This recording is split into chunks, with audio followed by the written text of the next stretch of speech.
So we'll go ahead and get started. Hello, everybody. My name is Sophie Ziegler.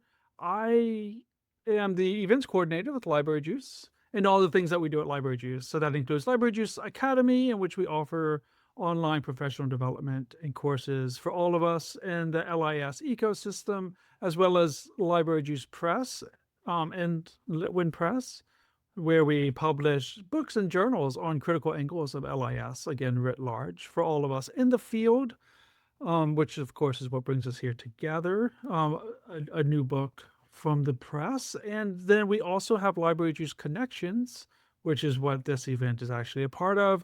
And this is our effort to coordinate events around everything else going on and create spaces for all of us in LIS and libraries and archives and all related fields to really think about what it means to be information workers these days, what it means to connect with each other and build community. And so thank you everyone for being here. Just a quick note to attendees that this is being recorded, but we will stop the recording at the Q&A. And also to let everybody know by way of housekeeping really quickly that for all the attendees and panelists, the chat is open, so feel free to use that. We also have the Q&A function here in Zoom, so you can use that as well. And with that, I'm going to pass it off to Renee. Thank you. Awesome. Thank you so much, Sophie. So I just want to start our session here before we jump into our speakers with a land acknowledgement. So we want to call attention to the original inhabitants of the lands on which we live and work, who have cared for it, and the waters that sustain us. This includes, Aboriginal and First Nations people across the U.S., and I believe we have some Canadian authors as well. This text was imagined, edited, and compiled while on these unceded ancestral territories, which remain the home to Indigenous peoples today. We further recognize that settler colonialism is ongoing, and we acknowledge that the reproductive brutalities it visits upon Indigenous women, girls, and trans, gender nonconforming, and two-spirit individuals in particular, as well as the generational impact and trauma acts of violence have on families and communities. Finally, we recognize that land acknowledgements can be performative without concrete action, and we pledge to donate our time and financial resources to Indigenous-led organizations supporting reproductive justice specifically. If you are able, we also urge you to do the same, and I'm going to share some links here in the chat for organizations that you can check out. And from that, I thank you for listening, and I will hand it over to Alanna. Thank you so much, Renee, and for the links in the chat to all those great organizations. I just wanted to take a couple minutes to talk about how this project came about. So in the summer of 2018, at the Gender and Sexuality in Information Studies Colloquium, Gina and Alanna participated in a session titled Reproductive Labor and Information Work. And during this panel discussion, which also included Shemaine Tucker and Carrie Wade, we explored how information work intersects with various reproductive expectations and experiences. And we talked about how those experiences were different based on our different social identities, such as gender, sexual orientation, and race. So the theme of the colloquium was work, which was very broadly defined, but there were a lot of conversations that took place during the symposium around reproductive health and folks who work in LIS, and there was a lot to say. And so a few years later, in 2021, Gina brought together folks from that panel along with Alex Gallen-Parisi and Sarah Thorngate and Renee to continue discussions that were kind of born from that colloquium. And all of these folks had great ideas. We talked for over a year about reproductive justice, power, and information, and had proposals submitted to different publishers. But by the time we landed with series editor Emily Drabinski at Library Juice Press, a lot of time had passed. A pandemic had occurred. A lot of us were just struggling to keep our heads above water. And so we were left with the three of us as co-editors, Gina, Renee, and myself. So as you know, and our authors know well, this book has been 4 years in the making, and we are so excited to finally be here today with all of these amazing speakers to talk about all of the terrific chapters in this book. And I'm going to hand it over to Gina. Thank you, Alanna. I want to provide just sort of an overview of the book itself. So the collection consists of 20 chapters from 26 authors, and that includes folks working within libraries, but also in their communities doing information and health work and more. In all, the chapters that comprise the book insist that reproductive health is always about information. And we know, as Alanna said, folks in LAS and beyond have a lot to say about that intersection. We want to acknowledge the bravery of the authors for writing about these topics, which as editors, for us too, we know are no doubt really deeply personal topics, and also writing about these things during this political moment. We especially want to thank our 3 anonymous authors who published their experience for the benefit of all of us, for the benefit of readers, without any of the credit that comes with authoring a chapter. We are really thrilled that the collection includes chapters written by seasoned as well as emerging authors. And this is one example of how, as editors, we looked to the tenets of reproductive justice as outlined by Sister Song to shape our editorial process and practice. We also made space for traditional research with a capital R, and also work that takes a more creative approach in its exploration of information power and reproductive health. And we really sought to ensure that each chapter was rooted in an intersectional understanding of these dynamics. So before I turn it back to Alanna, I also want to extend a huge thanks to everyone who contributed to this book in big and small ways. And that includes those authors who volunteered to participate in our internal peer review process. We also have external peer reviewers we want to thank for their contributions, and also those who are generous enough to engage in conversations with us about how to best shepherd a book like this into existence.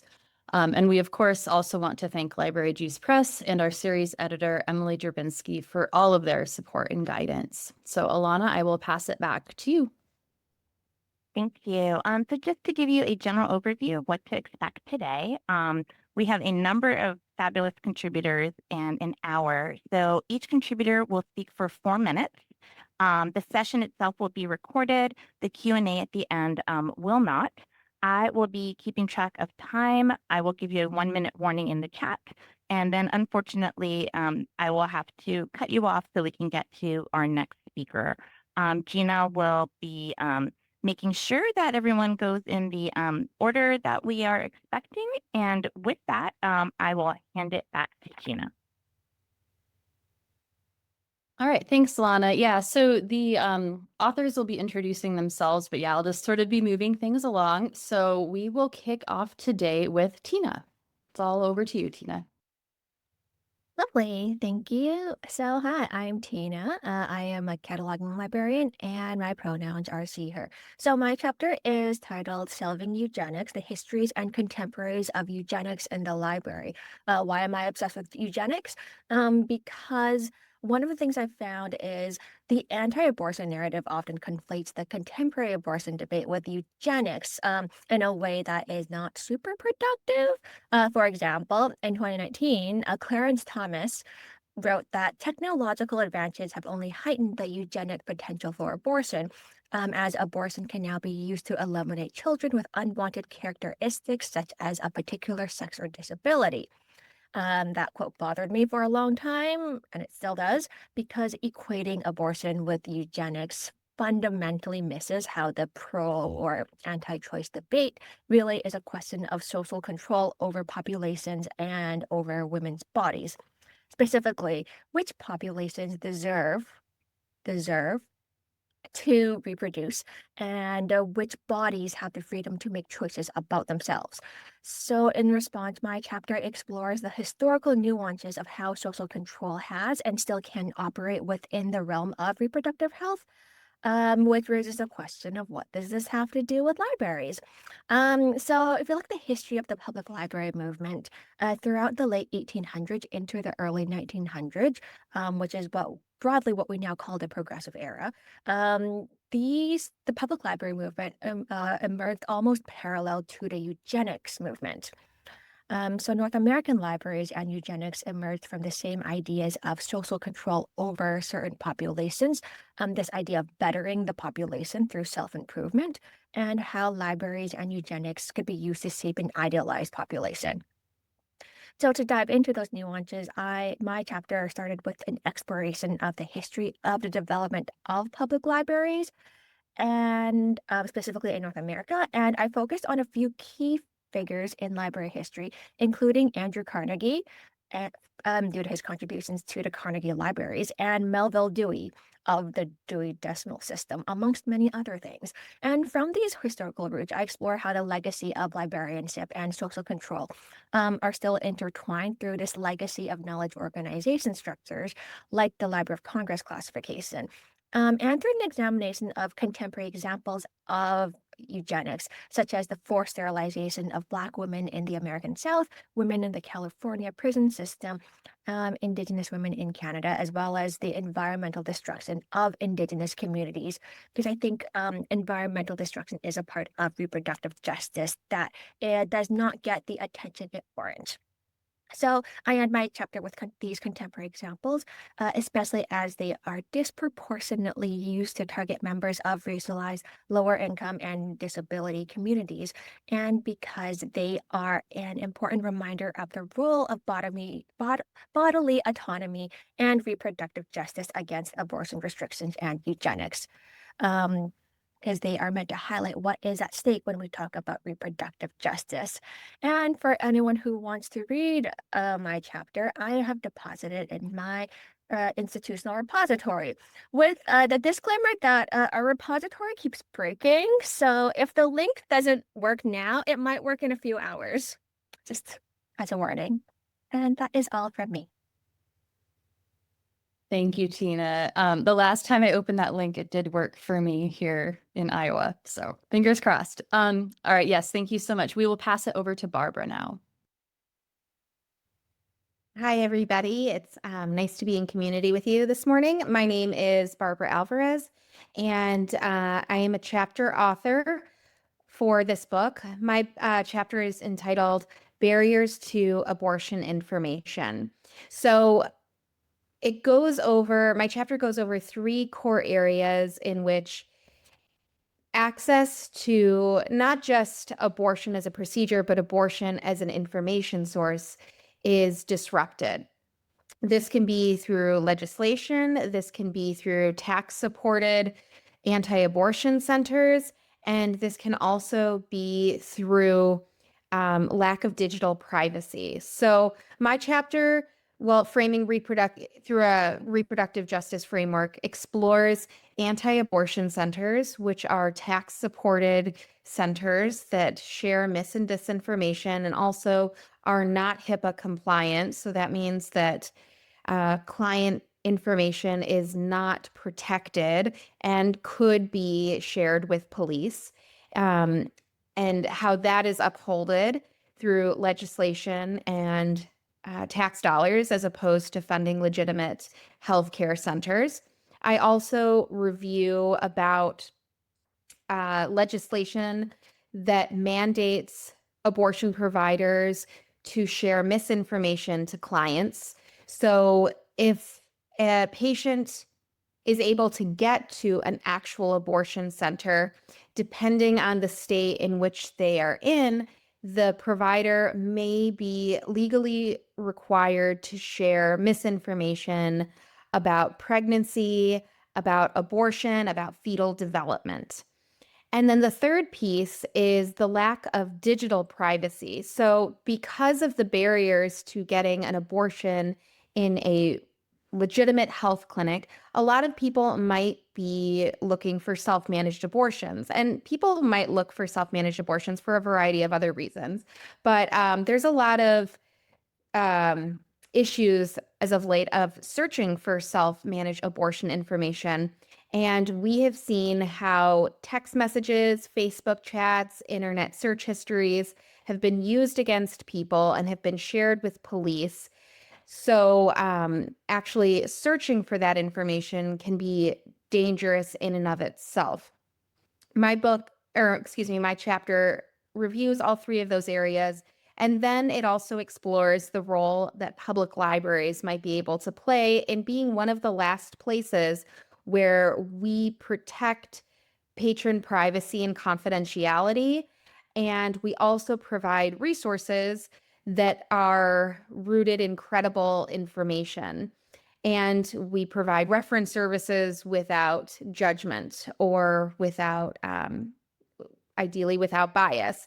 So that's what my chapter goes over. And if you'd like to explore it, I will link the chapter that's in the that's in the institution depository. I'm really grateful for Gina, Renée, and Alanna for leading the charge in publishing this really important book and to be in community with other authors that are doing this really important work.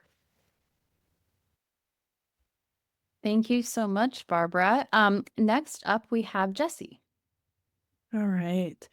So I'm just going to take us through, I guess, 3 things that I touch on in my chapter. My name is Jessie Loyer, she, her. The name of my chapter is I'm a Parent Nitoa Simpson, as sort of a reflection of what motherhood did to thinking about my own relationality, which is a big part of my research as a librarian.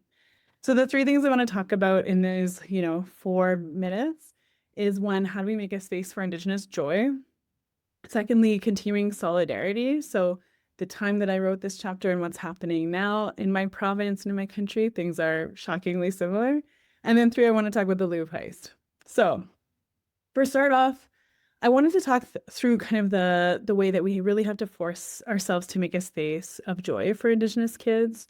I mean, there's such a violence of documentation that happens through birth and through interaction with hospital and healthcare. I was lucky with both of my children to have an Indigenous midwife with me. But for my first birth, I was at the hospital and my son came early, or he was not growing well, so he had to be induced.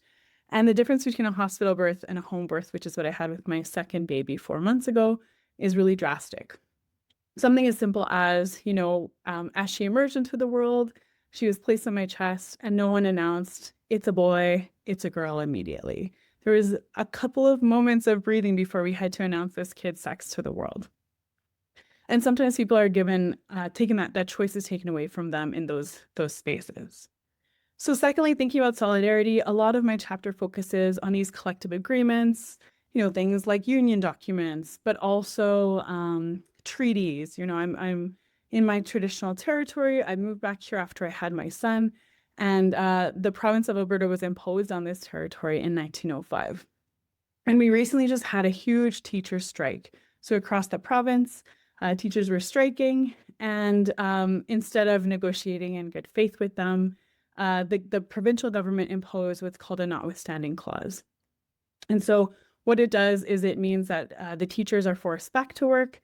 They cannot take this to the courts because it supersedes the Canadian Charter of Rights and Freedoms. And Section 2 of that is the right to strike. It's related to labor. And so we see that, just like libraries, teaching is often a very female-focused profession. There's a lot of women in it. And as a relationship to that, we have a lot of relationship with birth, with childcare.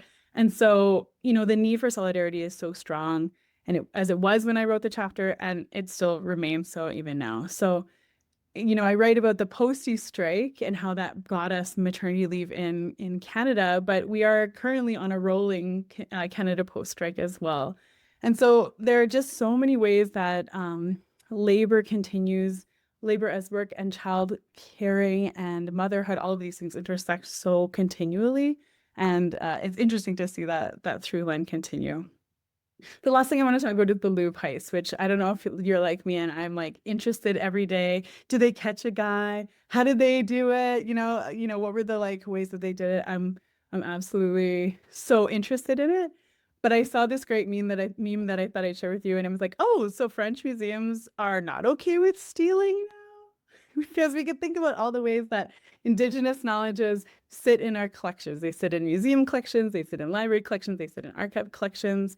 And what is our responsibility to this next generation of kids whose stories are held in our own institutions?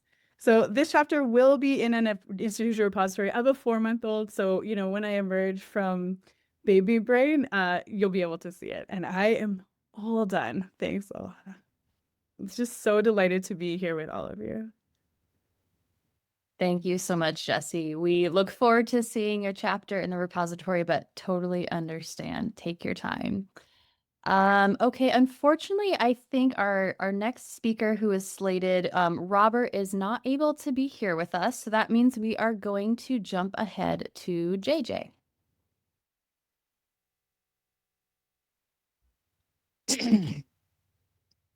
My name is JJ Pianki, and I am a instructor at Syracuse University in their iSchool.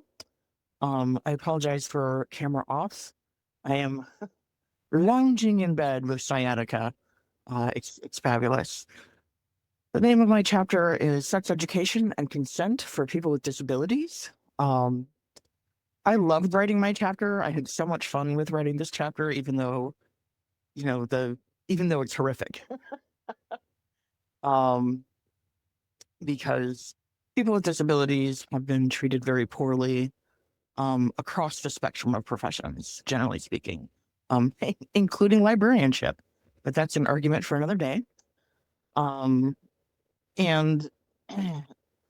the chapter focuses on first defining what consent is, and then talking about consent specifically in terms of people with disabilities. And consent is a little bit much more nuanced than I think typical sexual consent because of disability. So that is, the chapter tries to go into that a little bit, and there's some hard stuff in my chapter, but I hope you read it because it needs to be read, and we need to think about it as a profession in terms of sex education and consent education. So that's my chapter.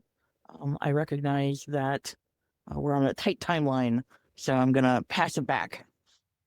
JJ, you actually still have 2 minutes left. I accidentally sent your warning early if you still want to go. Okay, I'll give you a hot outtake. Because you all will be appalled by this outtake. So the Ashley experiment, it's not an experiment. The Ashley treatment was for a very young girl whose brain never developed. And her brain would always be that of a newborn, despite her physical age. And her parents asked for basically preemptive treatment. So they asked for hysterectomy, they asked for breast bud removal, an appendix removal, and several other surgeries. And of course, the ethics board approved it. The surgeries were done, but then there was a huge explosion in the medical ethics community about the ethics of doing this without the consent of the person. And when I was doing my research, I found this paper that was fabulous. The author said everything I was looking for that encapsulated this argument. And I got to this part that said, oh, and we don't understand why she needed hysterectomy. Menstrual cramps seems like that. Sorry, menstrual cramps aren't really that bad. And I was like, what? And I flipped back to the front of the paper. Yes, it was all written by men. And I was like, okay, no, you are not being cited by me. I pulled it out and, went digging some more, and I eventually found something else that worked. But I was so appalled that they even said that in print. I was so appalled. So that's a hot outtake from my chapter, and obviously that juicy little tidbit doesn't make it into the chapter, but there was a lot of outtakes when I was researching this, and I hope that my chapter helps you think about sexuality and people with disabilities in a different way, and especially in terms of consent, because there's a lot going on there. Okay, now I'm done. Thank you, JJ. I love the behind the scenes. I think most of the authors would agree that this was a very sort of affective process for us. So I appreciate you bringing that to the surface. Next up, we have Michelle. Hi, everyone. I'm Michelle Guitar. I'm the Director of Learning and Engagement at Northwestern University Libraries and also the librarian for Latin American and Latino Studies. And this book chapter that I wrote is called The Struggle for Breastfeeding Knowledge, Challenges Faced by New Mothers. So not related to my professional work at all. And I think one thing you just said, Gina and JJ before that, is I'm kind of on a separate note interested to see how many of these chapters begun from this place of like anger and grief, like where we like, and that's a good way to preface this. So, this chapter really started with the birth of my third child, which was in 2022.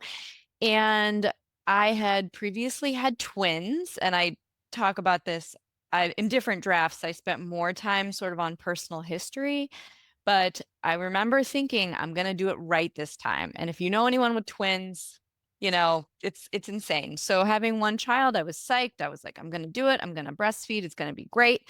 And instantly it did not work out for me and my daughter. So the chapter then began there was this place where I was like, I'm going to work through this intellectually. Like, how am I not a failure to not be able to meet all these recommendations or do things the way I wanted to? But also struggle with the fact that, like, even with good intentions, things don't work out. It's fine. I learned that in therapy. But I was also just very frustrated with the information pipeline here. And that's where I really spent most of my time in this chapter, is looking at what information is available, what barriers are there to information, especially when you are sleep deprived, tired, dealing with a newborn. And then how do you move forward on your own to get the right kind of information you need for you and your family?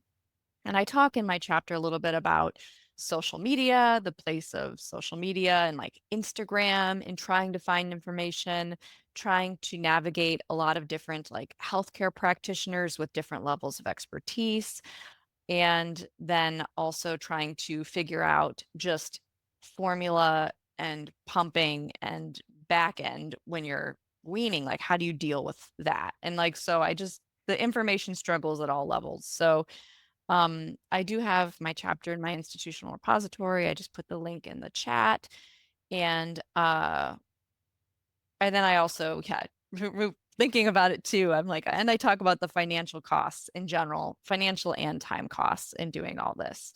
I'm really interested to think more about that eugenics angle, because I do remember, like, it's not in the chapter, but I remember taking my daughter to a pediatrician appointment, and I was trying to like detail, like, okay, like breastfeeding's not working, like what should I do, like what formula? And he was like, it doesn't matter, your baby would have just died. Like if this had been a different time, your baby would just be dead. So she's not going to die. You're going to feed her formula and it's going to be fine. And there's like that element too of like, does success mean, is there a eugenic frame to this that I was completely unaware of until this moment? Maybe. So I think that's sort of it. I didn't want to like go through my chapter line by line, but if you do read it and you want to talk about it, let me know. So thank you. Thanks so much, Michelle. And our last author today is Mackenzie. Hi, everybody. My name is Mackenzie Miller-Limhouse. I use she, they pronouns. I am an instruction and outreach librarian at the University of South Carolina's Lancaster campus, which is an itty-bitty tiny rural commuter campus up in the top of South Carolina. My chapter is titled Online Endometriosis Communities as Information Grounds. I'm going to move my notes closer to my camera because I will go off script. My chapter opens with personal recollections of a time when I felt really, really powerless. I was working full-time and I was in library school, and I start to develop like debilitating pain and period cramps and awful periods, and everything was bad. And so I went to doctors hoping that they would help me, and I was belittled. I was dismissed.